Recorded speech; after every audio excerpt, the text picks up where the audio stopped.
Hey everyone, it's Devin Francis, also known as Dr. Blackard. And me. And you're watching episode 213 of the Adventures in Odyssey Oddcast. What are we doing today, Victoria? We're reviewing The Lost Ones Part 1 and Part 2. I told you I'm tired today. I just blanked. At one point, Denver asked me what 1 plus 1 was, and it took me a second earlier today. That's how tired I am. It is time for album 72. After we did the predictions for this episode, I have been really looking forward to this whole album.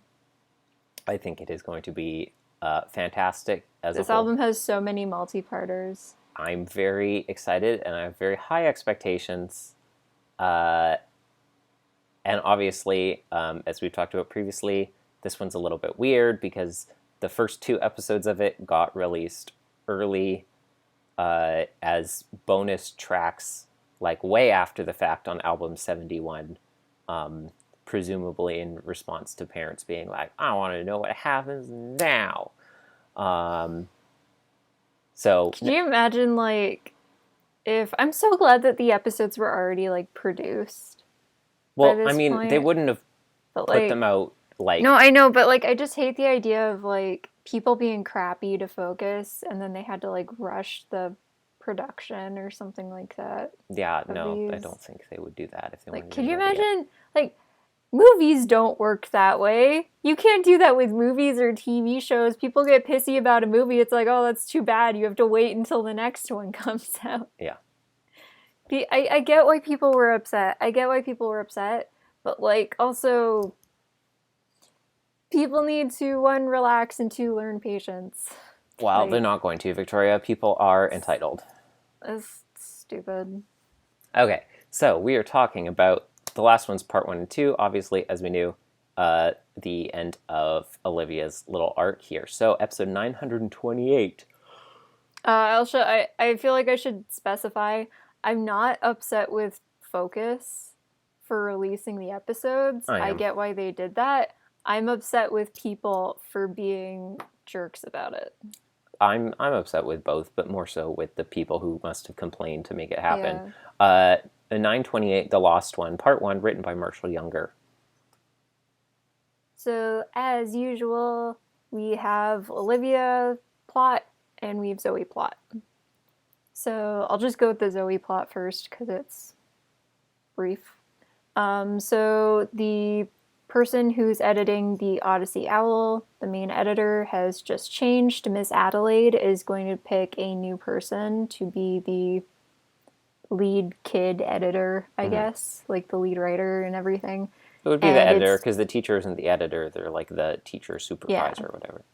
So it's between Zoe and this boy named Andy, who we don't know. I feel like he's been mentioned by name before. His name sounds familiar to me. Didn't recognize his name, but I could be wrong. He hasn't appeared, but I feel like we've heard his name before. Anyways. So Zoe's trying to get the scoop and stuff on this story that comes up at the school, and Olivia is the person who knows what happened, but lies and tells Zoe that she doesn't know, that she, I don't know, had an idea of what was going on. And so Zoe writes on something that she can think of, just basically anything. She's like grasping for straws on the topic of like escaped hamsters or whatever in a teacher's classroom. And then Olivia tells Andy what actually happened. He writes on it and he gets the job. And the reason why Olivia did this, her storyline is that Zoe wrote this play about Esther for, like, to be performed at the Little Theater at Wits End. And Connie is the director. And I guess back when Zoe was first writing it, she said Olivia would get the lead role as Esther. And she basically told Connie when Connie was doing auditions or whatever that, like, not even to contemplate choosing Olivia, because Olivia wouldn't be interested because of everything going on with Olivia. And so then Priscilla got the role, and I spent the entire rest of the episode... Biggest part of the episode. the second Priscilla was mentioned, I was just like, you shouldn't have done that in the Olivia finale, because now I'm not even going to care about Olivia for the rest of the episode. I'm just going to be thinking about Priscilla. I hope she gets to talk. She does not get to talk. Barrett is not mentioned, but Priscilla is mentioned multiple times, and they said her last name, so yes, it is that Priscilla. I know. I couldn't believe... I was like... so happy. I mean, they just use... And they're like, Priscilla Peterson. I was like, so you're confirming... It is her. It's not just another Priscilla. Priscilla, she's still alive. Barrett is still alive. They're still around. Well, we don't know that Barrett's around. I assume that Maury kidnapped him years ago to pump him for information about Emily and forgot to release him. You know, that would explain a lot, actually. I like to think that that happened. Maury also forgot that he stole Barrett. Yeah. Oh, maybe Suzu stole Barrett. She does like to steal. Oh, yeah. Suzu stole Barrett. Forgot to tell anyone. Forgot Barrett existed, just like the Odyssey writers. And now Priscilla, in her free time, is going on this epic quest to, save Barrett. And also be in place at the little theater. Jay is the man and the guy in the chair. Uh-huh. Who has no idea what's going on and thinks Priscilla's pranking him and that Barrett isn't actually missing, because Jay just kind of tunes out Barrett's existence anyway, so it didn't really make a difference to Jay. So Olivia gets really upset about everything. She talks to Leonid and stuff. They hijinks and atheist, and he basically says how do you know all this stuff in the Bible's actually real? And then she talks to Connie about it, and Connie's like, there's a ton of proof that the stuff in the Bible is actually real. And then she says that she can talk about it with Olivia more later. And then Zoe comes in and talks to Olivia. That's when they talk about the school paper stuff. And then Olivia says that Priscilla Peterson sucks and is bad at acting. And I got so mad. I got so upset. I was like, how dare you, Olivia? This is why she left. And then the second that I said that, Zoe was just like, who do you think you are? And I was like, Zoe, MVP. Yes, queen. And then the stuff with the paper happens, and then Olivia and Zoe fight, and they're like, we're not friends anymore. And then I died to Ansem while I was playing Reverse Rebirth, and I cried at the second their argument hit its climax and the episode ended, and I closed my eyes, tears brimming on my eyelashes, because I had a game over screen in front of me, which was completely unrelated. And you know what the worst part is about that game over screen?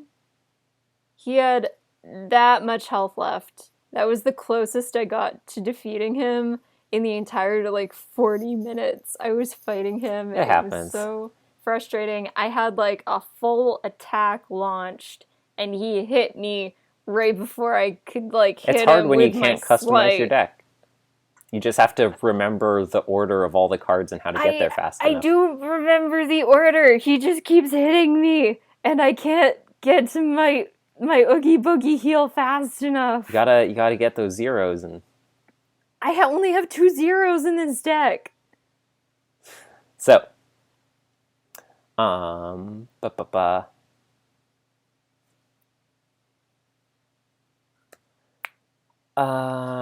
Priscilla was the biggest thing to me in this episode, where I was like, Priscilla was, I almost feel bad about this. Actually, I slightly feel bad about it. Priscilla was the main thing I cared about the most in this episode. And yeah. She didn't even show up.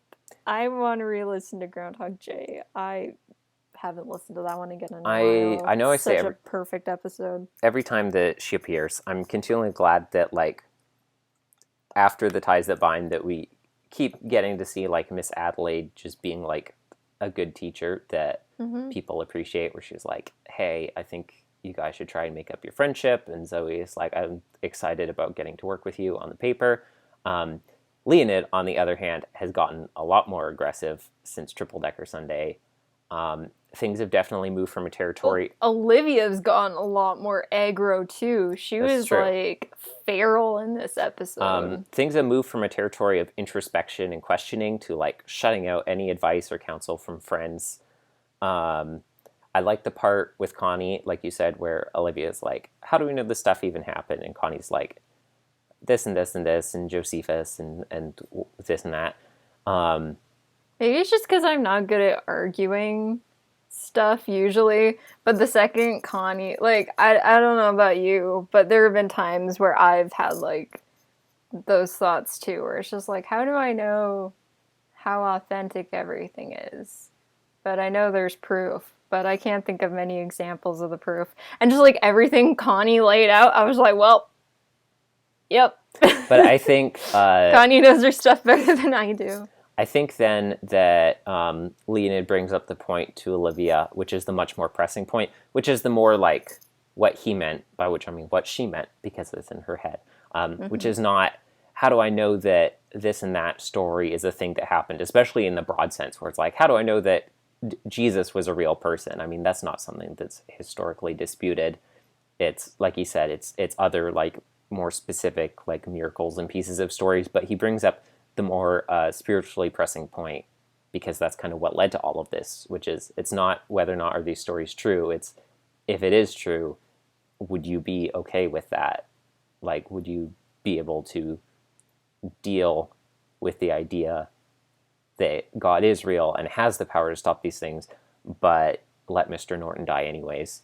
Because, of course, you know, it all comes back to reflecting on what Miss Adelaide said originally when she was talking to Olivia about it.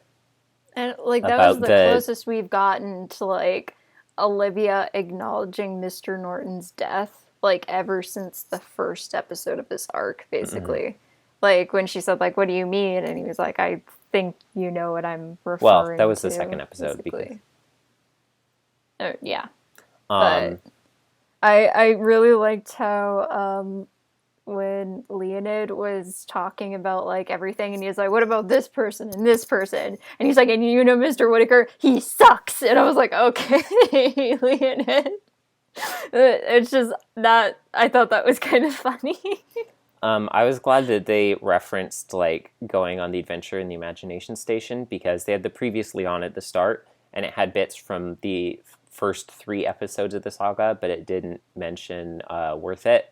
And so I was worried that, like, it wasn't going to be mentioned, and that, like, theoretically for the finale it would be considered, like, immaterial to the progression of the arc. But then they mentioned it because Olivia was rereading that story in the Bible. So I was glad that, you know, they had a discussion about that. And it ends on a very somber note, like you said. Mm-hmm. Olivia not only betrayed Zoe with the knowledge that it would lose her the job that she wanted so badly, but she did it knowing that Zoe would know that she did it. Like, she made no attempt to, like, stab Zoe in the back secretly. She did it knowing that Zoe would know that she did it, and that she did it, you know, to hurt her.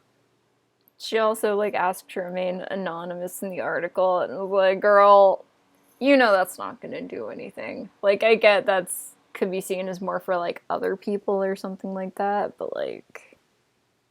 I mean, anyone could figure out who that was if there's only one person who works after class in Miss Adelaide's room. Like, I want you to sort my homework. And I was like, what kind of teacher is... Well, yeah, what does that mean? Is what I couldn't figure out. I don't know. And then, like, she starts doing it, and Leonid's like, what are you doing? And I was kind of sitting there, I was like, I don't know what she's doing either, honestly. When she first heard, like, a skittering at the window of the classroom, I was like, it's Zoe, I guess. Zoe's spying on Olivia. Mm-hmm. And there was some random person that we've never heard of before. And I was like, oh, this person... He was like, look at that urchin child. And I laughed really hard. At first I thought he was calling Olivia an urchin child which was really, really funny to me. Like, that's how close they got in, like, terms of endearment for your bestie urchin child. So I thought at first that it was going to be Zoe, and then we see it some, like, a girl gets into trouble, and I think it was Mr. Norton's classroom, was it, where the hamsters were? Or the gerbils, I think. Yeah, I think so. So I thought it was, it was going to have something to do with Mr. Norton, and, like, it was going to be this kid who, like, always got into trouble, but they're like, Mr. Norton tried to help me all the time. He really meant a lot to me. Like, Olivia would go and be like, what's going on? I mean, we might still get that in part 2. And there would be this, like, this emotional heart-to-heart, and, like, this ne'er-do-well would have this emotional breakthrough with Olivia too, talking about, like, Mr. Norton. That would help her to, like, find some, not necessarily some meaning in his death. I don't know how that would have anything to do with it, but, just kind of this emotional moment and thinking about Mr. Norton's life and the impact that he made.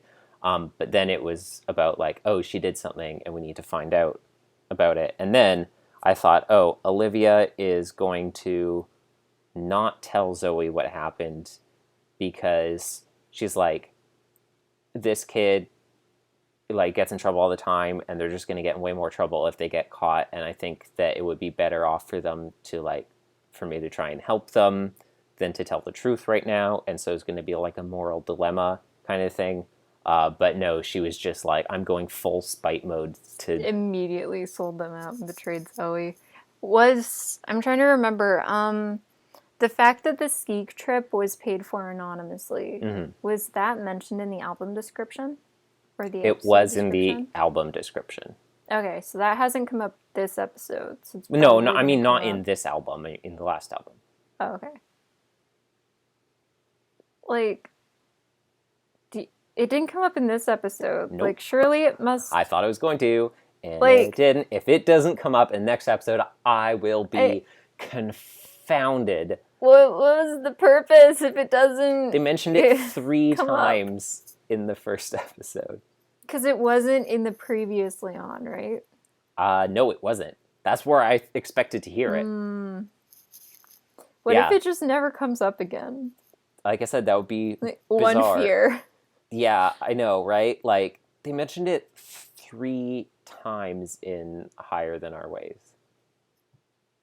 It's gotta come up again. Surely. It is weird it didn't show up in the previously on, like you pointed out, because when it started, I was expecting that to be the first thing that they said, because that was, like, kind of the initial first couple scenes in the first episode. Like, it feels like if it's gonna come back, it would be in the previously on. Yeah.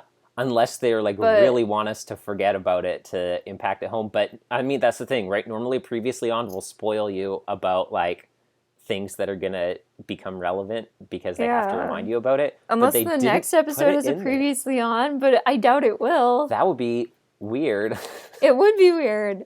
And, like, I could understand them not putting the mention, like, not mentioning it if this 2-parter was actually supposed to be in album 71.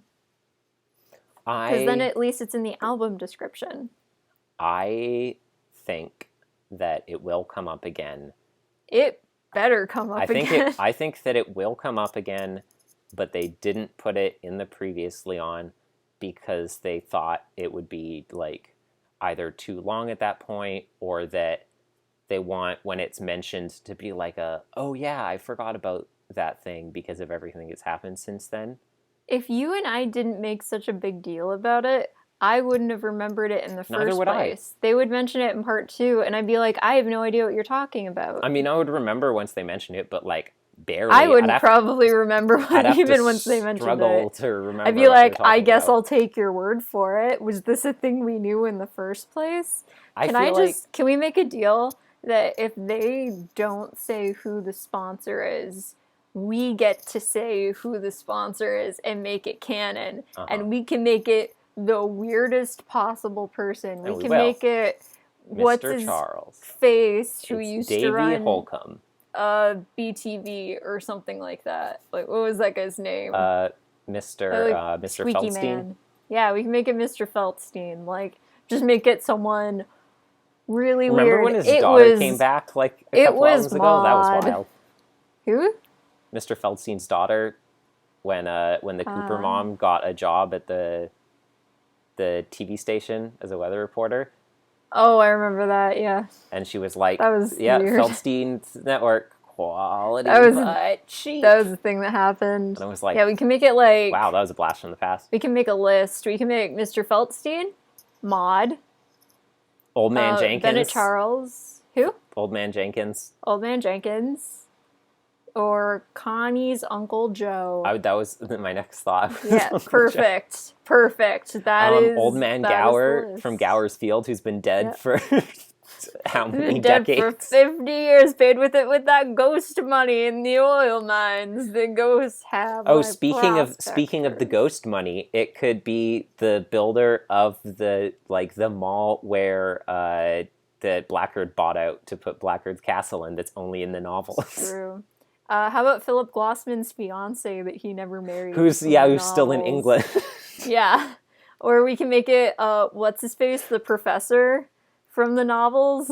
Yeah, it's Professor Mongol. Professor Mongol, and who else? One last one. Who's one more? Last person. Kurt Stevens. Kurt Stevens. Kurt Stevens, there we go. alcoholic father.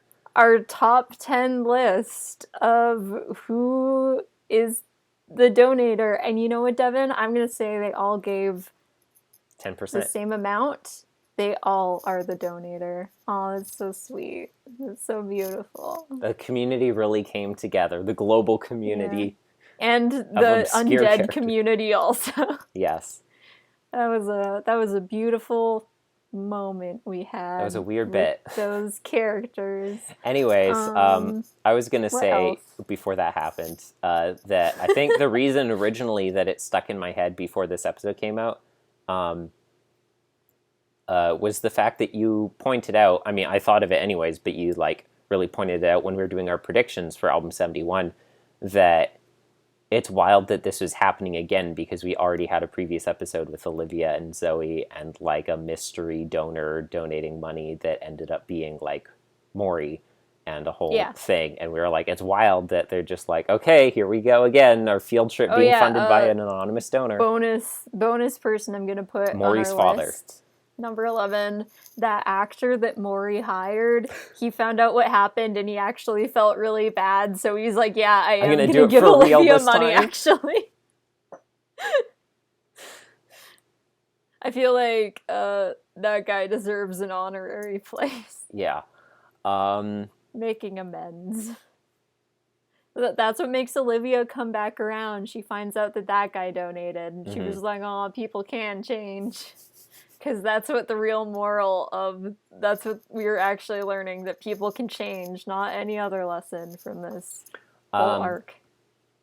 Olivia had a big, gotcha on Zoe, where she's like, what I want is for you to keep your promises that you make, instead of, telling Pastor Knox about it, who... That line was really frustrating. Still something that Zoe didn't do. Okay, I mean, Zoe, that is the one Zoe that it's closest to true, admittedly, because Zoe was going to do it, and she didn't do it because he already happened to know. But still, I feel like she should bring up the fact that she didn't do it, even though it's kind of a lie of omission. Me, last album, talking about, the bike, person falling off the bike meme, with, Olivia and Zoe was literally made canon in this. Zoe was just literally every single thing I do, you just get pissed at me. What is wrong with you? I do one thing, and then you get mad, and then I do the opposite thing, and then you just get mad again, and, I literally can't do anything without you being infuriated. Infuriated is a new word. It's a combination of furious and... Infuriated is a word. And I made it up, Shakespeare style, that's how you know. That's how you know. Did I mention I'm tired? Or was that the past recording? I don't remember anymore. That was this one. Okay. Actually, that might have been the last one. I was maybe we shouldn't record today, but then I was like, no, we have to. Are you still planning on watching a movie tonight after this? Me? Yeah. No. Okay. Wait, like me with other people or me with you? You with other people. No. Okay. I'm gonna kill Ansem after this and then then go black out. into a coma, and I don't know when I'll wake up. Okay. I don't know when I'll wake up again. Okay. I'll I probably sleep for 5 hours if we're gonna be realistic again tonight. I feel like, I mean, as we pointed out, Olivia is being a little overly sensitive to things and very reactionary in her responses, a little disproportionately Olivia speaking. is becoming more and more traumatized with every single episode because she has a ton of pain And and is not grief, addressing it. and she's not addressing it, and she's bottling it all up, and she's lashing out at other people, which just makes her even more upset. And then that pain is also building up, and she's trapped in a feedback loop, and things aren't going to start getting better until she finds a way to healthily deal with it. But That is my therapy.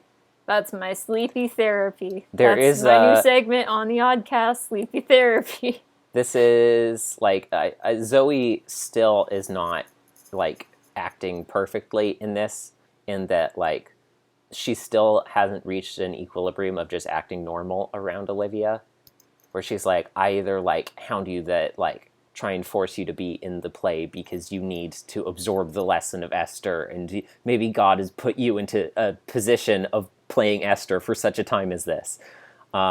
Or she's like, Okay, but we like, can't let Olivia know. we can't let Olivia know we feel. While I think that Zoe like bears like 5% of the burden here, like she could have handled things better theoretically, but I do not blame her at all for like, you know, not being able to like be a perfect 100% emotionally mature and knowledgeable person at figuring out how to parse this situation. And I definitely feel for her in terms of when she's like, I don't know what to do because I feel like I do one thing and I do the other thing, and no matter what I try and figure out what to do to like communicate with you properly, and it's not working, and I don't even know if it's worth it anymore because you don't even want this. And I definitely understand her frustration. Olivia's like, no, worth it was the last episode. But yeah, I understand Zoe's frustration there, where she's like, I'm frustrated with Olivia. I'm frustrated. She's not even real. I'm trying so hard, and everything I do, and you're still angry end, with me. But you're not even trying. I'm trying to meet you 90% of the way, but you won't even give me that 10. And I understand like Zoe's like how hurt and frustrating that is. Mm-hmm. Like, I'm like, to go off of a point we mentioned a couple episodes ago, Zoe is a child. She is a baby. Yeah. She is overwhelmed also. Which is why I don't hold it against her that she's not like a PhD in psychology in dealing with this. And she is doing her best, and I can't be mad at her because she's right. We've honestly reached a point where I bet even if she did give Olivia that role, Olivia would still be upset and think there was some ulterior motive, even though it was already pre-planned before all of this happened. Mm-hmm.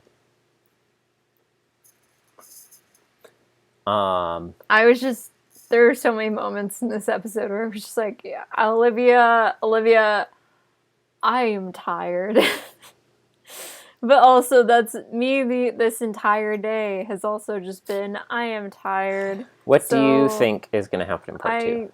I don't know. Leonid shoved his fingers in an electric pencil sharpener. He did. I forgot about that part, and he did do that. And he was like, what? I have skinny fingers. I do not get to eat lots of food as 19th century Russian philosopher that I keep reminding you every time. I'm smarter than Socrates. I'm smarter than Einstein was the other person. I don't remember. Let me tell you about the time Rasputin patted me on the head and called me a good little snickerdoodle. Like, okay, he's so I understand weird. I understand that Olivia's never had an imaginary friend before.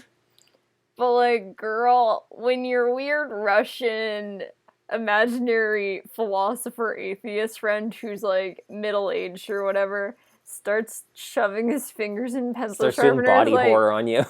girl, why is this your imaginary friend? Like, why is this where your brain She's goes? like, this is why Zoe suddenly... doesn't talk to us anymore. Oh my gosh. Like, this alone. Could you imagine, like, Ava or David or Camilla or Matthew just, like, walking by the door and they just hear, like, don't shove your fingers in the pencil sharpener. And they're like, we need to take her to therapy. Yeah. I don't know what my predictions are. I feel like she's working on the paper, I should say now. Like, she's actually been writing the paper. She's working on it, but it doesn't seem like she's committed. It doesn't seem like she's enjoying it. It doesn't seem like she likes doing it. I think she's either going to finish writing the paper, but be dissatisfied with it and still turn it in, or she's not actually going to finish the paper and turn it in and just have, like, a missed assignment, or she's going to completely rewrite it. Last minute. I was going to say the only, like, kind of definitive event that I feel like... does it have to be on a philosopher?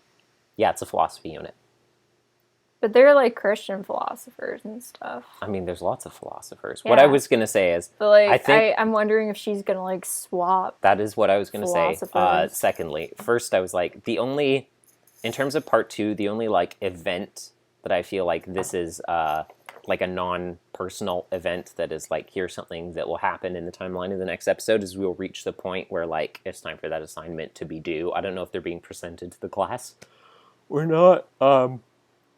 But it wasn't until you started talking about that, Victoria, that I suddenly had the thought that, like, oh, maybe because she's still writing it at the 11th hour, she's going to switch topics and write about someone completely different instead, and like, stake him through the heart in her mind. She's still, like, in the area talking about his childhood, and, like, in a paper, generally, like, you have your little, like, intro thesis paragraph, and then early life, if you're talking about someone specifically, would be one of the first things. But you're forgetting about the fact that Leonid had Benjamin Button disease, so his childhood came at the end. That's true. But, like, I'm thinking that she's probably on, like, the first page of the paper. Or well, she could have drafted the whole thing out already. I mean, we don't know, but yeah, but like, I don't know. I'm also, thinking she has, like, the first couple pages fully written, and then, like, a loose outline for the rest. I think he said that she needed to add more to that section, not necessarily that that's what she was still on at that point, but I don't know. The point is, yeah, I think it is a possibility that at the last minute, like the night before, she's suddenly gonna, like, you know, have a big moment of spiritual clarity and then pick a different topic and then spend the whole night, like, completely switching gears and having a different paper done.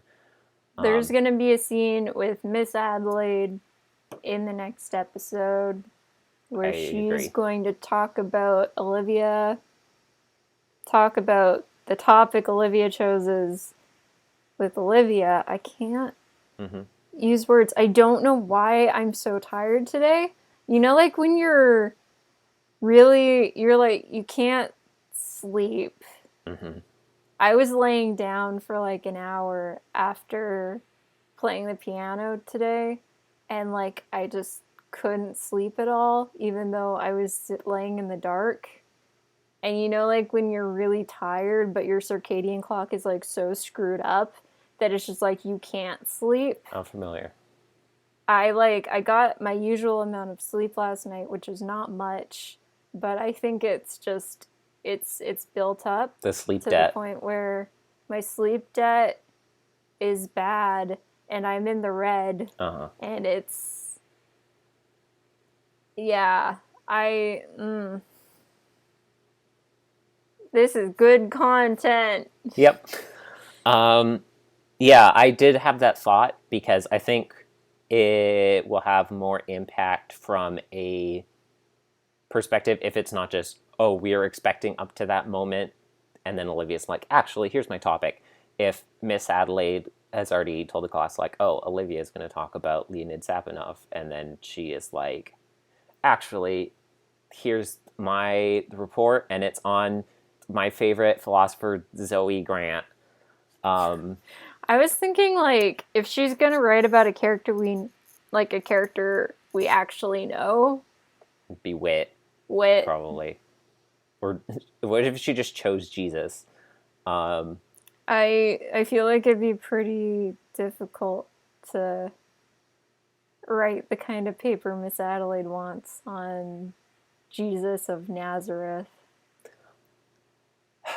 I mean, not necessarily. We need to look at the rubric. Yes, true. So, yeah, Does Jesus count as a philosopher, though? I mean, not like... I mean, I wouldn't count him He as doesn't one. come to my mind when I think of philosophers. I'm just saying I think that technically, because he talked about, like, systems of ethics and morality, that you could consider him a philosopher, technically. Was Jesus a philosopher? A prophetic philosopher. A Jewish thinker among Jewish thinkers in a Hellenized Jewish world, prophetic in his tone and philosophical in his reasoning. One place we see this at work is near the end of the Gospel of Matthew. Yeah, because I mean, the way Jesus would explain, like, ethical dilemmas and, like, okay, here's why we're reasoning, like, you know, that something is moral or not. But he would also explain these things through parables, which also follows, like, the same method that Socrates used in explaining philosophy. when they mentioned Socrates we're in not- this episode, and like, he died because he asked too many questions. You were thinking of a Bim Bam, right? I thought you were going to talk about Bim Bam. I didn't even think about this episode. Boy, this Socrates guy sounds like he sucks, really, when you think about it. That Bim Bam bit was especially funny to me because I like listening to Bim Bam when I go to sleep. Mm-hmm. So I usually take like my favorite bits and I put them in a YouTube playlist and I just play it so background noise, so my anxiety doesn't drive me mental when I try to sleep. But like one of my favorite Bim Bam bits is also about Socrates, and it's from like hundreds of episodes in the past. And so them just like talking about him for such a long time recently was really funny to me. To be fair, I'll play the bit for you later. Their assessment is fairly on track with what my relationship with Socrates was like in Assassin's Creed Odyssey, being friends with him. Where he's like, Cassandra, I'm glad to see you again. I have found another moral quandary that I've told people that you will help solve so that I can put you into emotional turmoil and then judge you for whichever answer you pick. And I'm like, why are we friends? He's bad. I still don't really understand what his deal is. Wait, I'm trying to remember the Bim Bam bit. Was it just like doubt everything? It was question everything. Philosophy or something like that? It was about, challenging tradition and being like, okay, but why don't just questioning things. There are certain things I'd argue you shouldn't question. Which is, the basis of the jokes they were making. I mean, obviously it was a big deal back then to introduce the idea of like, hey, we shouldn't just take everything. You should have questioned if this was poisoned or not, is what you should have questioned. My deadly nightshade. Or hemlock. Hemlock is nightshade, right? This is so funny. No, I think they are different plants. Okay, other predictions. I don't think Zoe is going to end up with the editor job. No, not at this point. No, I mean, yeah, I don't see a reason why they would have to overthrow the other kid. I mean, it's not. I want Zoe to have a writing friend who hangs out with her, who isn't a love interest in some form, and who's just a cool guy. I want her to get a what's his name? What was Adam MacArthur's character? Horace. I want her to get a Horace. Everyone needs a Horace. Okay.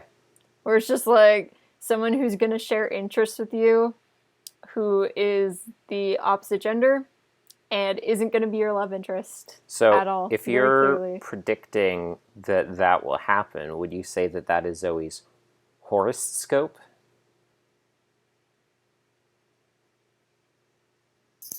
Remember, you No.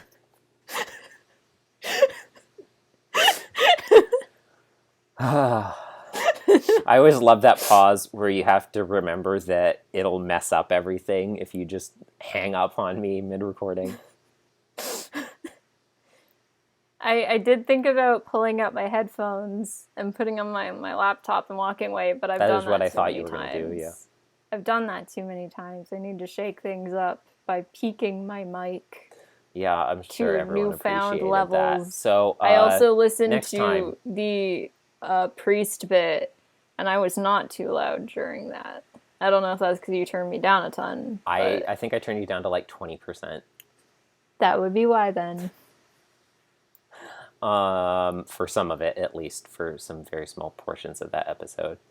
Granted, I mean, the percentages with the audio, it's so hard to judge because it's decibels, so it's all logarithmic. So it's like... Did you listen to the thing I sent you earlier today? No, I have not, because I was out forever. I'll show that to you after. Okay, any other predictions? I think... overall, I think that we're going to reach the point where they're presenting the papers. Christian. Are they presenting them in front of the class? I don't remember, but either way, the point where that assignment is due. I think that that is something that will happen. I think that we will find out that Mr. Norton was the one who donated it, and that for some reason that's going to be an important emotional point. I want, like, Mr. Norton's wife or someone like that to show up. Yeah. Like, did we ever get to talk to her? We got to talk to the kid. Yeah. I don't think every we got time to I talk think to her. about, like, why would Mr. Norton being the donor be, like, some kind of emotional payoff? And the only thought that keeps coming back to my head is, like, he knew he was going to ski into that tree, but he donated anyways for the kids. What if he was dying already or something like that? And so he's like, the tree can take me. I don't care. No, that's not what I mean. I meant, like, he knew he was sick. going to pass away because he was sick or something like that. And that's when they do the autopsy. They find out he was already dead when he hit the tree. But he wanted to go on, like, a fun school trip with his students. Yeah, that I don't think that feels like as much of a payoff as what they built up to, but that's in the kind you're in the ballpark, right, of something like that could make sense. I'm just saying I could see them do something like that. I feel like you're leaning towards the right direction. Lower the amount of emotional grief about this character who died, because it's just like... he would have died anyway. He was gonna die anyway, which still sucks, but, like... when you put it like that, yeah. It still sucks. But also, I could see it happening. Zoe and Olivia will get back together, and Olivia will, like, banish Leonid from her mind. I hope it's, like, she banishes him. You still haven't seen Jojo Rabbit. He's either going to do, like a Magic Brian death, where his voice slowly gets higher pitched and fades into the distance, or he's going to do, like, a Hell 9000, where he just gets slower and lower. I was going to say... Because he's a goofball, and he is very funny, and if you had told me about if you told me about this arc and Leonid's role in it, I never would have believed that I could find him. I wouldn't have believed you either. To find him, like, a funny and character that I find endearing most of the time, and who doesn't genuinely really like Leonid, who doesn't ruin the tonal quality of these episodes, but I really like his role in it. Not only do I like his role, I also like him. That's what I mean. He's kind of awesome. Like, conceptually, like, on one hand I'm like, you suck, but on the other hand I'm like, you're kind of great. Yeah, I mean, he went a little hard in the paint this episode, but, like, in terms of aggression, but, like, conceptually, the kind of character on paper that I hate, but I really find him funny. Same. He's just, like, really well written. I think it's gonna go down a bit of a Jojo Rabbit route with him, possibly, in the next episode, which I can't really explain what that means, because you still haven't seen Jojo Rabbit. Yeah. But I'm saying the best possible way the funniest possible way Olivia could get rid of Leonid is if she curses By him out and then invading kicks him out a Austria. window. Ah. Jojo Rabbit style. That's not gonna happen. But yeah, I think it will go down a Jojo Rabbit route where it's just like, and then Ava will be like, Olivia, why is your friends. window broken? And she's like, I had to kick my imaginary philosopher out the window. Where like imaginary friend just kind of like gets out of control, basically, and it just kind of hits a point where it's just like something's gotta give, and An ultimatum. Olivia has to make up her mind if she wants to continue just like going down this route, or if she wants to just like be like, this is dumb, and then get rid of her imaginary friend, kick him out a window, and then just go. Or she reaches some point where she does something that is like out of character enough for her that she has that like moment of awakening where she's like, what am I doing? What have I become? But I would have thought I thought that would have already happened, but it hasn't. I would have thought that would be her fight with Olivia, although the next episode may start with her starting to feel like that in the aftermath of this fight, where after she's done with like her righteous fury high that she was on and then she thinks about it and she was like, what have I done? What have I done? I think there's going to be a lot of tears in the next episode. Mm-hmm. I think Olivia is finally going to have a mental breakdown in the next episode.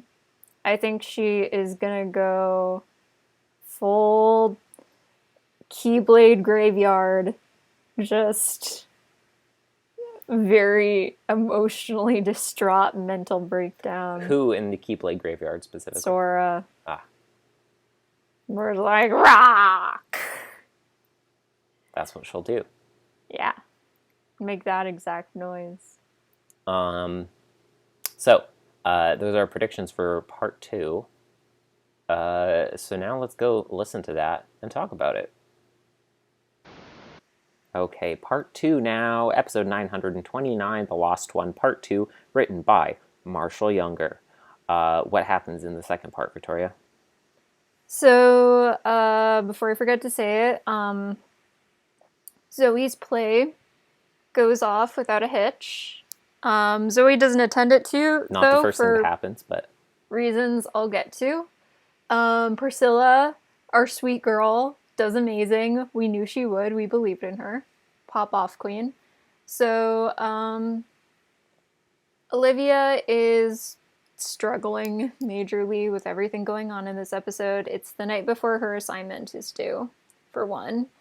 And she is going through stuff that belonged to Zoe, or Zoe's sending her a package of stuff that was just at Zoe's house that belongs to Olivia. the old breakup box.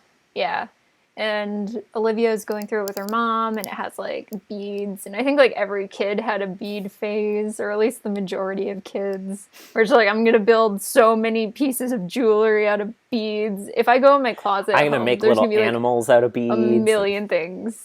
Yeah. And they do make a mess. So, like, Ava just being like, there's so much stuff. And, like, you can tell this episode was written by, like, a writer who had a kid who went through a bead phase, or they were a kid who went through a bead phase. Because that's, like, yeah, the first thing you think of is just, like, there's so much stuff, and they make such a mess, and then you vacuum your room, and it's just, like... Put your mic clip up. It keeps hitting your collar. It's, like, pop rocks, basically, is what it sounds like, because there's so many beads being sucked up. But, so Olivia's obviously upset about what happened. Ava's upset about what happened. Everyone's upset. Ava and Zoe have a conversation, and they basically say, like, oh, we have a plan. Let's go do a thing. Let's go talk. And then you don't really see him again for a little bit. Mm-hmm. Olivia talks to... I just listened to it. What's his name again? Leonid, thank you. Olivia's talking to Leonid. His name is Whit, Victoria, and I can't believe you would forget his name after 900 episodes. Did you say 500 episodes? I said 900.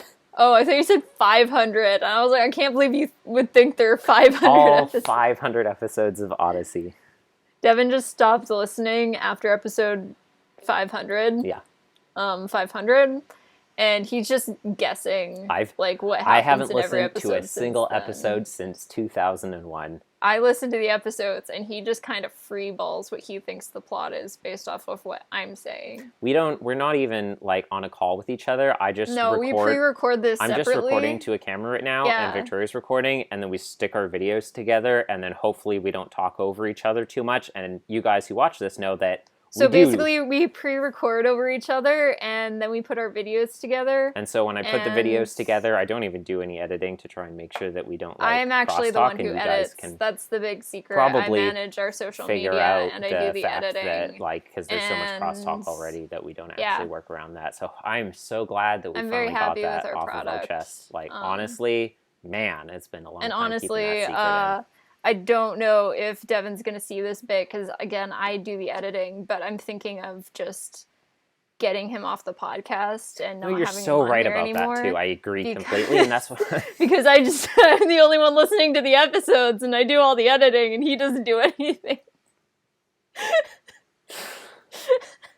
Anyway, so in the episode, Leonid, he is talking to Olivia, and he's being his Leonidy self, and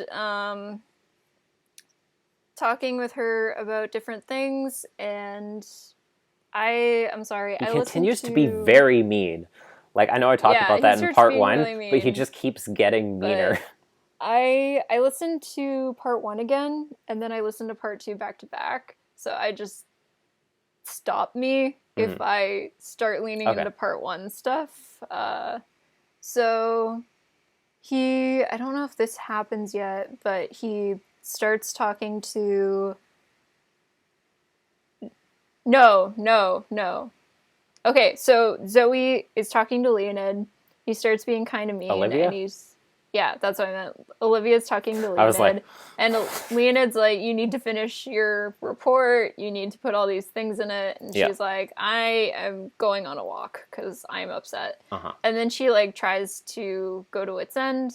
And Wits End is closed for personal reasons. And then she basically realizes, like, she has nowhere to go. And she starts crying. And my heart shatters. She goes to Wits End and it's closed, and she goes to Zoe's house and there's no one there. Welcome home vibes with Connie. Basically, it's like, it's like, they had a plan, and it was to pretend the rapture happened and that Olivia is the only person left in Odyssey, and they're going to scare her straight into becoming a Christian. You didn't actually think that, right? No. Okay, I didn't you did. But... It felt... What I was thinking of was not Welcome Home, but Between You and Me, when Whit was, like, purposefully avoiding Connie to make her realize what she was doing. And I was like, are they purposefully just, like, avoiding Olivia to make her feel like she's... I thought of, like, a combination of both. It's always Connie. Abandoned. It's always Connie. Just like, I'm alone. It's almost like Connie has kind of recurring issues emotionally with this sort of thing or something. It's almost like Connie has abandonment issues because of her dad, and what just made it worse by ditching her. It's almost like she and Eugene are both strongly characterized by their abandonment issues. And it's almost like Connie and Eugene are best friends because they have abandonment issues, and that's something they were able to bond over when they were kids, but they didn't realize they were friends as kids, so then they just had abandonment issues over losing each other as kids. I like the new angle to it. Just take that. Keep that for later. Add it to your weird headcanons list and twist it. Keep that to my normal real canon list, is what I think you said. No, that's not what I said. So then I'm glad Olivia is really shattered, and then she, like, goes back to her house, and then Leonid goes all, like, castles and cauldrons on her. And I, like, the first time I listened to this episode, I was finishing up my comm plat. That was the night I got my plat in comm, I think, because I listened to both the two-parters back to back, and I immediately started playing after we recorded just remember how this episode ends, because I, like, needed to know how part 2 went. right after we finished recording part 1. Oh, I forgot how good this is.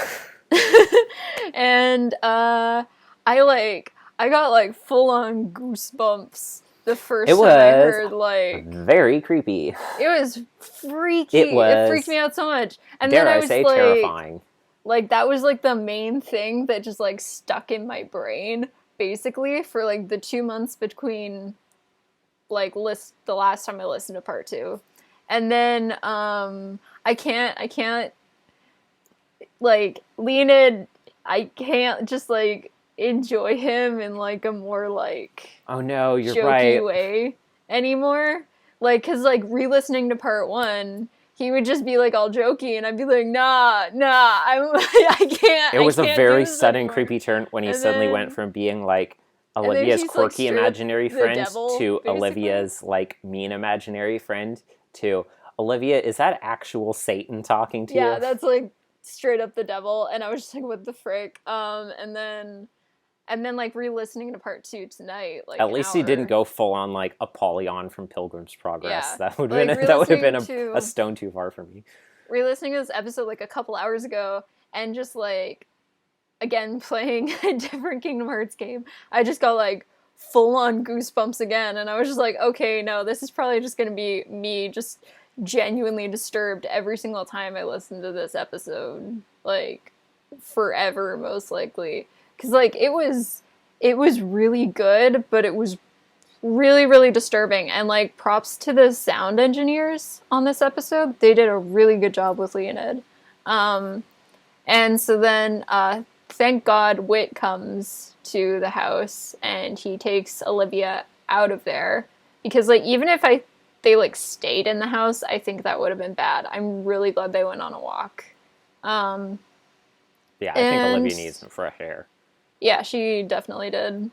And, like, they talk about stuff, and Olivia reveals that the night before the ski trip was announced, she prayed for them to be able to go because they didn't have the money to go.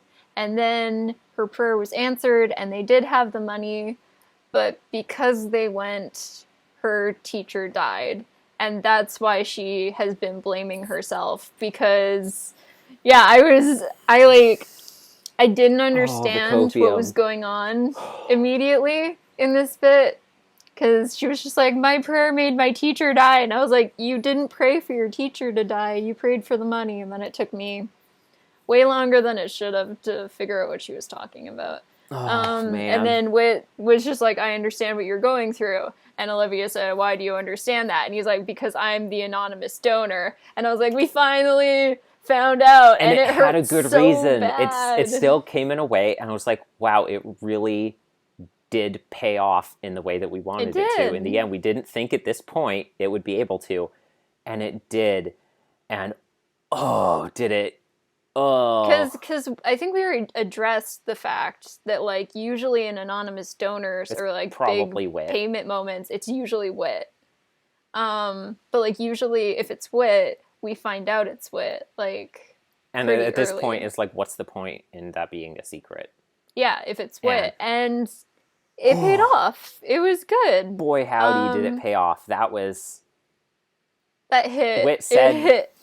Whit was like, I'm feeling the exact same way. I was like, this is so sad. And Whit's like, at the funeral, I wasn't even able to look at Mr. Norton's son. Oh, I know. Like, he said, like, he came into the store the other day, and I couldn't look him in the face. I forgot about that. Like, yeah, I was like, this is awful. This is so sad. Like, with a parent who's lost one of his sons. Yeah. Like...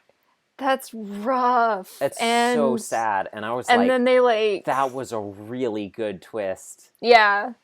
It definitely paid off a lot, because, like I said before, with Whit, it was just like, just talking about... What's the point of making it Whit if we're not going to discuss the fact that it's Whit or find out that it's him, like, earlier on? But this was really good.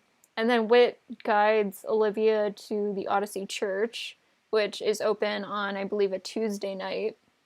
And there is Wilson and Connie and all the Parkers and Zoe. Mrs. Norton. And Mrs. Norton, which I said in part 1, I don't know if you remember that, Oh yeah. that I was hoping Miss Norton would show up, but I wasn't sure if she would at this point. And if she did, I was hoping she would get to have like agency in what she does and find out about like what's going on and everything. And she did. She was delightful. I really liked her. She was one of my favorite things about the episode. And like I said, I was like, I have no idea how, after Whit did his episode where he's like, things happen for a reason, and that can be really hard to understand sometimes, and we might not, but that doesn't mean it isn't true. And I was like, Bestie, I don't know how you're gonna be able to apply that to what Olivia's dealing with by being like, it's okay. It's actually a fine and okay thing that Mr. Norton died like this, unless you're gonna like besmirch his character by being like, oh, it's okay, he was an awful person, so it's good that it happened. But Mrs. Norton threaded the needle basically by saying not that like it's a good or okay or fine thing that it happened, but by saying like, hey, my husband loved to ski fast and do risky things, and he loved the outdoors and the adrenaline. He knew exactly what he was doing, and he knew the risks that he was taking, and that's not your fault. I really, really liked Mrs. Norton. And then Olivia goes back home, and she probably handed in the Leonid essay, because it was the night before. We never heard anything else about her changing topics. It was basically almost already written and like completely finished. So I she hope her goes paper back. in the end was like full of like all these weird anecdotes about him that are just based off the things that he did in her head. Like when a vampire writes stories writes about a historical character and they have like all the knowledge that people don't know about because they knew them personally. Where she's but it like seems completely historically inaccurate. Yeah, where she's like, he's so obsessed with ice cream, and he like if he was alive today, he would shove his finger in a pencil sharpener. He's always trying to drop forks in the garbage disposal, and it's really annoying. And Miss Adelaide he wants to eat my sister's goldfish, and Miss Adelaide's like F. Miss Adelaide's just like, see me after class. I know you're going through stuff, but do you need an extension? Like, do you need a psychologist? And Olivia's like, yes. But the last scene is basically, I really want to watch JoJo with you. I don't want to spoil JoJo things. I thought you meant JoJo's Bizarre Adventure. No, I really want to watch Jojo Rabbit because like the two things I like predicted about this episode and happened and I was really happy about were like Miss Norton and the like parallels that it kind of has to how Jojo Rabbit ends, and also like Price of Freedom Part 2 also kind of made me think of Jojo Rabbit. Voice of Freedom. Voice Price of Freedom is in album 6. Like with like the ruins and just like standing in the city and it's just like the war is over, look at all the wreckage. What did I really understand about my country? It's very Jojo Rabbit, but just basically like the whole having your imaginary friend in front of you and just being so exasperated and just being like, can you please just leave? I don't want you here anymore, was the thing I called, although it was a lot less aggressive and did not have swearing in this episode, unlike Jojo Rabbit. Everyone go watch it. That's the next movie we have to watch together. I don't know if Alex has seen it either, but like... Probably not. It'd be a good movie night. It's a great movie. Everyone I've shown it to has enjoyed it. But I was expecting Leonid to not go quietly into that good night. He went a lot more chilly than I expected. I don't know what the alternative would be. He was inside Olivia's head. It's not like she could have pulled out a Ghostbusters trap and sucked him up into it. Yeah. It kind of reminded me of like The Devil Made Me Do It, where they just start like reciting scripture at one point and they're like, yeah, no. Yeah, exactly. It's like, I don't think they could do that sort of thing here, so the only choice is for him to go quietly. She can't pull out like a mind broom and start swatting at him. Yeah. Was it the first part of this or the second part where he was talking about like... Oh, I think it was the first part. So in the first part, because you didn't re-listen to part 1, did you? Okay. So Olivia has the Bible open on her desk or like somewhere in her room because she was rereading the story of like Jesus healing the blind guy. Yeah. And then Leonid saw it and he was just like, oh, why do you have that there? It like burns my eyes just to look at it. Like, that I don't like it. So then just her reading it and then him disappearing. And then also her reading like the sheep coming back thing. I was like very on the nose, but that was also probably... I mean, she was purposefully saying like, verses related to how she was feeling. No, I know, but like they also probably said that at the church when she was there. Uh-huh. So, but his voice went kind of weird, like when he disappeared at the very end.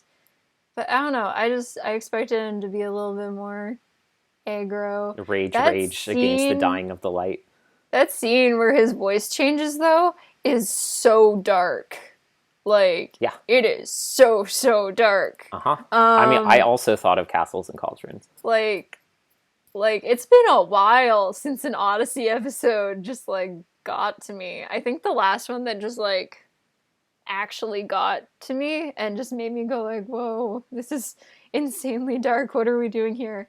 Was the escape room episode. Yeah, that's why I thought you would say. So like, it's been a while. Uh-huh. This was the first one, since the escape room episode where I was like, Chris, help me. Chris, please. Chris, come back in here with your parent warning. I need help. Okay. That is the episode, the summary. Now I can talk about my thoughts and feelings. So many thoughts and feelings. So many thoughts. So many feelings. At the start of this episode, obviously some time has passed since the end of part 1. I was surprised that Ava just like already knew about the fact that Olivia and Zoe had split apart, and she was like talking about it to Olivia, and like they're talking about the package. She's acting... I missed something. Sorry, in the summary. Ava comes in to wish Olivia good night, and then Olivia's like, can we pray together? And Ava's like, I'd like that. And you're like, oh, and then it ends. I was surprised that Ava already knew about Olivia and Zoe, and she was like acting calm about it. She's discussing the package with Olivia. But I was also like... Ava's been so cool throughout all of this. It impressed me so much that Ava was able to come at things like still with an angle where she wasn't directly trying to pressure Olivia into like appearing better instead of allowing her space to work through the core of her issues. In contrast to, you know, Zoe having good intentions but not having as much experience with how to deal with people in those situations, Ava was handling it like with a champ, like even better than I was expecting it to be written, in terms of her like really respecting Olivia's boundaries and her like her own maturity and sense of agency. Me listening to these episodes, aka me just appreciating what a good mom Ava is. She's so great. She's definitely like one of the like S tier Odyssey main family parents. And now that I think about it, actually, parents in general in Odyssey, lots of the parents in Odyssey really suck. I mean, AKA Bill I was going to say as a doctor, I guess she is a nurse, but still, like, working as a nurse or a doctor, like, that is a big part of being a good person who's patient-facing in the medical field, is understanding, like, working with the appreciation of the agency of your patients and informed consent and stuff like that. And I feel like I could see how Ava would be better at that because of what she does for a living. Isn't that even like more stressed in the nursing field than the doctoral field? Probably. I don't know a lot about how dealing with patients education-wise is dealt with nursing different than medical school. I could be wrong. But... you could be right. I don't know. I don't know. I don't know. It's possible. So, Ava, I was really impressed with how she was handling it. Because, like I said, just in general, I didn't think she'd know about it. Because I figured she would, like, fly off the handle and start freaking out. And she'd be like, you guys are best friends. You can't do this. You need to go and apologize and stuff. But I was like, wow, she already knows. And she's just, like, being, like, very calm and talking to her about it. Ava's like, you guys had so many beads. I'm glad Zoe's not here anymore. Because there's not a million beads. Olivia goes to the play, and Leonid is like, I don't want to go there. He's like, you think I want to see Priscilla Peterson tromping around the stage, and I was like, well, Leonid, I, for one, do want to see Priscilla Peterson, regardless of how well she performs. And then, and obviously, as I knew, I didn't. Someone's just like, Priscilla's a good actor, and I was, Priscilla is the most talented person. We support our girl. Speaking of Ava being excellent, that's when Zoe goes, and she is talking to Ava, and it's just the two of them talking together, and they have this really frank discussion, and it was so good. And, like, Ava has been treating Olivia so much as an adult with so much respect in all of this, the way that she's treated her, and then she does the same thing for Zoe in the way that she talks to her. And then Ava's like, thanks for being such a good friend to my kid. And I was like, I am unending crying emojis over here. I'm absolutely falling to pieces at this, at Ava saying that. Is like, this entire arc was just like one of the best written arcs in all of Odyssey. Yeah. Like, this arc, like, every single episode was a hit. There were no misses at all. Like, even in stuff like Novacom and the Blackguard Saga, there are some episodes where it's just like, get it out of here. But, like, all these episodes were fantastic. And also, there's that one bit, which I think was in part 2, where they're talking about Immanuel Kant, and that bit made me laugh so hard, where some very big Good Place vibes. Yeah, Leonid calls, and also Sandersides, because they rack on Kant a lot in that too. Leonid calls, like, Immanuel Kant a loser, basically, and he's like, who are you going to write on if you don't write on me? Immanuel Kant? Pfft, did you know that he shoved his little brother down a well? Well, at least we think he did in philosophy circles, and I was laughing, like, so hard at that. It was very funny.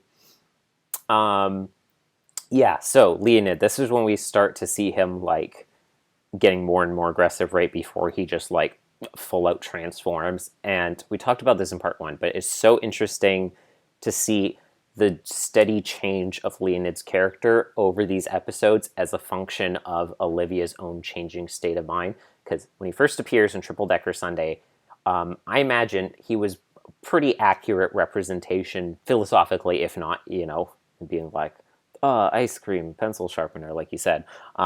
Because it was like more true to the actual genuine Leonid. Yeah, there's like a sliding scale of Leonid to devil, and just like... Well, because at that point, Olivia had, like, just read all of this source material. It's fresh in her mind. The Leonid that she's talking to is probably a pretty accurate representation of his philosophies. He was very logical. His arguments against religion were not emotional, they were extremely practical. He didn't tell Olivia to do anything, really. The only thing he ever told her to do was to think for herself independently. He wasn't like, you should do this, don't listen to that. He was just like, think about it. Question, self-examine your actions and your motivations. He told her to think about why she did or didn't do certain things or ponder the reasons for that. And as Olivia has slowly spiraled out of control, he is now telling her, like, cut yourself off from everyone. Be mean. Be spiteful. Don't go to this and that. Purposefully hurt others. Originally, he, like, espoused the importance of obeying your elders and, like, do try and be a moral person. Do good to others. But think about, is there a reason that I'm doing this? And that is not the same person that Leonid is at this point. Because Olivia has changed so much, and he has changed along with her in his mind. And then his voice changes, and it becomes very scary. Okay, like, how surprised... Like, when did you first listen to this episode? Let me see. How many times have you heard it? Just the one. Okay. I usually try not to listen to them a second time until it's in preparation for the album review, so that I can have, hopefully, some more new thoughts when we go over things again. See, I was like, I have time to listen to either both two-parters again and the snow episode, or I have time to re-listen to the entirety of, like, both part 1 and 2 for Olivia. And I was thinking, like, I feel like that's more important for me to just, like, completely refresh myself on this entire two-parter. It looks like it was, like, about a week from the end of November. Oh, okay. So it's been So about it's a been month little and a bit. half. How surprised were you I'm when sure his voice when his voice changed, I'm sure I would have been like, shifted? Yeah. something to that effect. I think I might have had to pause the game, or I think I was like maybe in a boss fight or something like that, and then I had to like just pause it and kind of sit there and just be like, what's happening? Yeah, I was probably like monkey puppet meme of like, Yeah. Same. This I think I teared up in this episode, if I remember correctly, like near the end. yeah, I think I started tearing up when Ava said the thing about like, thanks for being a good friend to my kid, and then this thing happened, and then Olivia is like explains about her prayer, and this whole time I still believed like she didn't have any particular reason to be this shaken up about Mr. Norton more so than anybody else. It just happened to be this thing that was so sudden and shocking that, it rattled her, but it could have been anyone. And then we find out like, oh, she prayed that the money would come in, and then it did, and that's why it's important. See, That that's is a that's really the thing. I don't know about you, but that's the thing that was definitely missing for me in this series was, or not this series, in this arc, which is like it made sense, but I felt like there needed to be like an added something extra to like tie Olivia personally to it. yeah, like because it didn't really like it made sense to have like a big reaction to like something like that, especially if you're on the trip, but like not to this extent. And so actually like getting that piece of like, oh, this was because of me, and then also getting Wit coming in there and being like, it was also because of me. Yeah, was just and then like, Wit is like, I was the person, and so I've also felt the same way about this. And then saying the thing about about Trevor coming in, and I couldn't even look him in the face. I was like, which makes me like really, really need to re-listen to the finale of the last album again, like the parts with Wit, because those would yeah, you're definitely right. Have a new context like now. I bet there's like some things in there. Yeah, you're that probably I right. will pick up Sneaky on, Marshall like, probably second put some listen. sneaky line in there. Yeah. Like this, and then so they go to the so good. They go to the church, and Olivia's there, and she's talking to everyone. Mrs. Norton explains the stuff about her husband. She's like, he made his choice, and he was doing what he loved, and it's not your fault that this happened. I'm not saying like it was his fault. Like he should have been more careful. I mean, he should have been more careful, but like he knew what he was doing, and he wouldn't have blamed you for this, and he wouldn't want you to blame yourself for it. And I understand. I don't blame you. I don't blame Wit for it. And everything is going well. Olivia's feeling peace, and they end the service with final words from Wilson. And I didn't say this to you before because I didn't know if you picked up on it. I didn't mention it when we were home at Christmas. But the last words that they say from that service before we go into the last scene where Olivia's at home, I cannot believe that started off the prayer, which was like the end of that scene. I cannot believe Wilson started off the prayer by quoting the lyrics of Christmas Bells. They really Wait, he did? brought it I never all noticed close. that. Wait, did he say again? I don't remember exactly what verse it was, but he gosh. says like, wait, I said there's no duds in this arc. Does this arc include Christmas Bells? it clearly does. That's like the prequel to this arc. And that's why I couldn't believe that at the very end, in like almost the last line, I was really hoping you would notice it so I could get your reaction on camera. That the last thing that's said in that service is Wilson quoting the lyrics of Christmas Bells. I don't remember if it was like later on lyrics where things are depressing, or if he just said like, and wild and sweet the words repeat, of peace on earth, goodwill to men. And I was like, the Mad Lads, they really did it. They brought it full circle. This is insane. I'm gonna say... And I was like, please let Victoria not have picked up on this so that I can drop this bombshell on her. I had to not say anything to you while we were home for Christmas so that I could say it on the podcast. And I mentioned Christmas Bells at Christmas like a couple times. Yeah. When we were together. And I wanted to say something and was like, nope. Hold it in. Man, the strength. I could never. But like, I'm gonna say the most controversial thing I've ever said in my life right now. maybe if we go back and we re-listen to Christmas Bells, it's actually going to be better with the full context here's the of thing, this arc. Victoria. Christmas Bells is about dealing with someone dying in your life that feels senseless and meaningless and like struggling with understanding the meaning of Oh that. man, you're right. Which is why Wilson quoted the lyrics at the end. Is Christmas Bells actually good? What? That's what our clickbait that's our happening? clickbait title for this episode. All caps.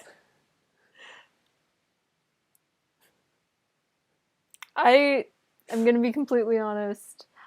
Even knowing all this, I don't know if I'm gonna go back and re-listen to Christmas Bells. That's the funny thing But is maybe I will. they said the lyrics and then I realized, I was like, wait a minute, this is Christmas Bells. They done did it, and then I also realized like the reason he's reading this lyrics is because they're applicable to what happened in this arc. Dang it, they really did tie it all together. That's the real writing feat of this arc. It really is. Is just making Christmas Bells not suck.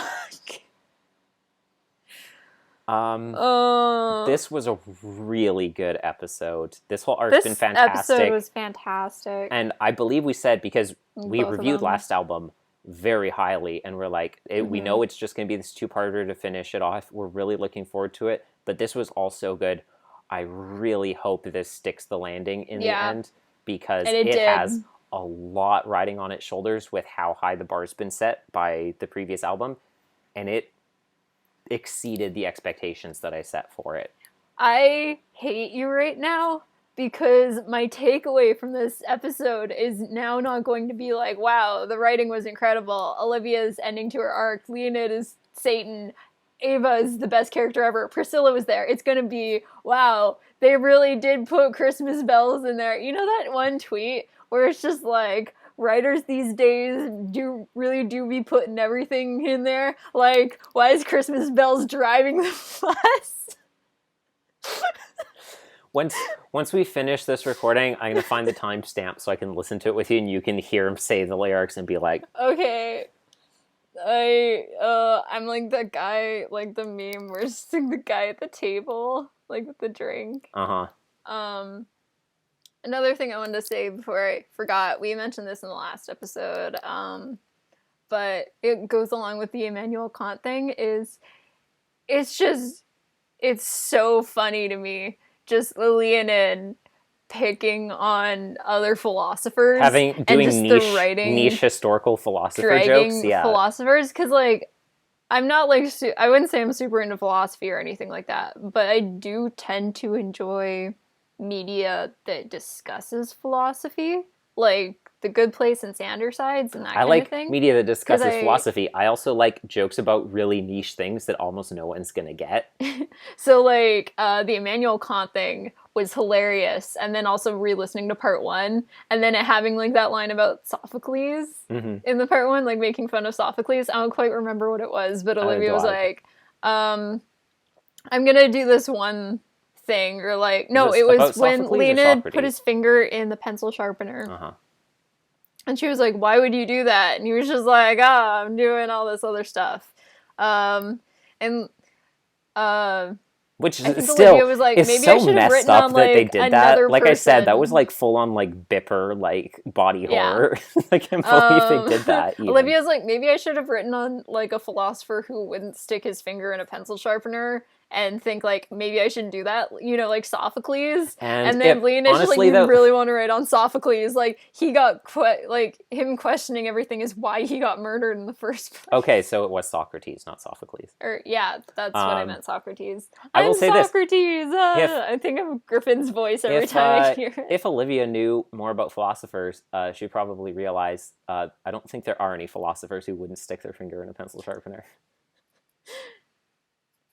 I mean, I don't know. Philosophers are just like one of those groups of people where it's just really funny to drag them and tease them. Because, I don't know, you can just like make jokes about like their worldviews and opinions, especially if they just don't line up anymore Mm-hmm. because, like, of how time has gone on. Uh-huh. Yeah. Unquestionable 5 out of 5 Definitely. for this finale. It was pretty good. It was honestly a perfect two-parter. The only thing I could possibly nitpick is I wanted Lena to just be a teeny bit more aggressive in that last scene. Although I guess, like, the way he, like, disappears and his voice just, like, kind of, like, drones out and he kind of just, like, says goodbye, kind of, I don't know, it could be argued that it's, like, a nefarious, like, I'll always be a part of you thing. I don't know. I don't think that's how I we're could be supposed reaching to with take it. that. Probably not. I don't think so. But also just Olivia saying that Priscilla sucks in part 1 was the most offended I've ever been in my life. But 5 out of 5. Priscilla came back. Christmas bell?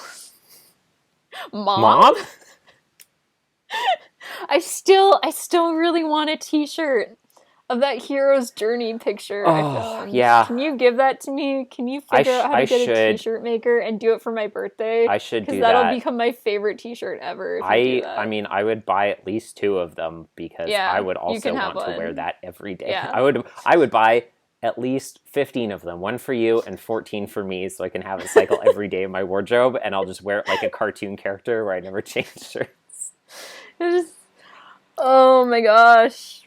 I was gonna say Ben Platt. It's not Ben Platt. Nope. It's...